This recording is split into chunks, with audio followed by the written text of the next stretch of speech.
ধুবুৰীত অশান্তি কৰিবৰ কাৰণে এটা কমিউনেল শক্তি এটা ইয়াত এক্টিভ হৈছে।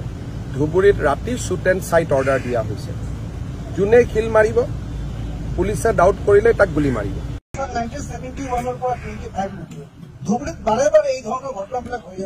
চব অহাবাৰটো বকৰীদৰ পিছদিনা ইয়াত ময়ে থাকিম। ইয়াতে ৰাতি ময়ে থাকিম। ঈদৰ দিনাখন মই ইয়াত আহি যাম আৰু ইয়াত মই থাকিয়ে দিম। এইবাৰ এতিয়া মই কৈ থৈ গ'লো, এইটো হ'ব নোৱাৰে। কোনোবাই এজন দুজন মানুহে, সাধাৰণ হিন্দু মানুহো ভাল, সাধাৰণ মুছলমান মানুহো ভাল, এটা দুটা চক্ৰই গোটেই পৰিৱেশটো বেয়া কৰিব। আৰু এইটো আমাৰ চৰকাৰৰ দিনত ইয়াক মানি লোৱা নহ'ব। বেলেগ কথা বেলেগ আছিল। আমি এতিয়া মই হনুমান মন্দিৰতো যাম চাবৰ কাৰণে, আৰু য'ত গৰুৰ মাথা আহিছিলে। আৰু এনেকুৱা কাম নহ'ব, লাগিলে অহাবাৰ গোটেই ৰাতি মই হনুমান মন্দিৰত নিজে গ'লো। কোনো কাৰণতে আমি ধুবুৰী ঘাটৰ বাহিৰত যাব নিদিওঁ। আৰু আজিৰ পৰাই আপোনালোকে দেখিব, আজি ৰাতি কোনোবা ওলাবতো গুলি খাব।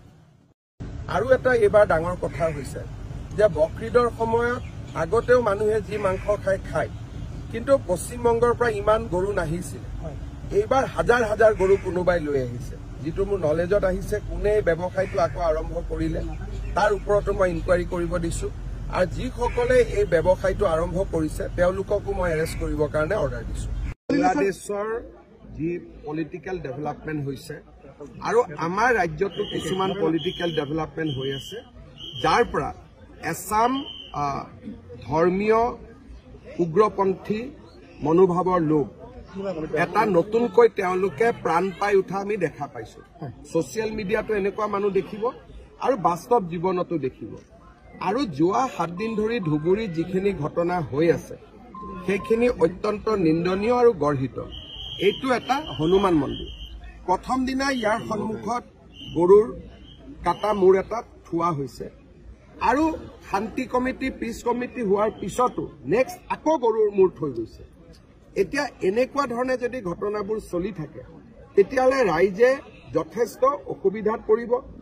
এইবাৰ আনকি কটন কলেজৰ সন্মুখতো গৰুৰ কাটা মূৰ বা গৰুৰ বিভিন্ন হাড় বা বিভিন্ন অংগ পতংগ ৰখা হৈছে। গৰু কুৰবানীৰ কাৰণে অনা হয়, গৰু ৱেপনাইজ কৰিবৰ কাৰণে অনা নহয়। এতিয়া একচাম লোকে ভাবে যে এই জায়গাটোত যদি মই বাৰে বাৰে গৰুৰ মাংস আনি থাকো তেতিয়াহ'লে মানুহটোৰ পৰা হিন্দু মানুহখিনিয়ে মাটি বিক্ৰী কৰি গুচি যাব।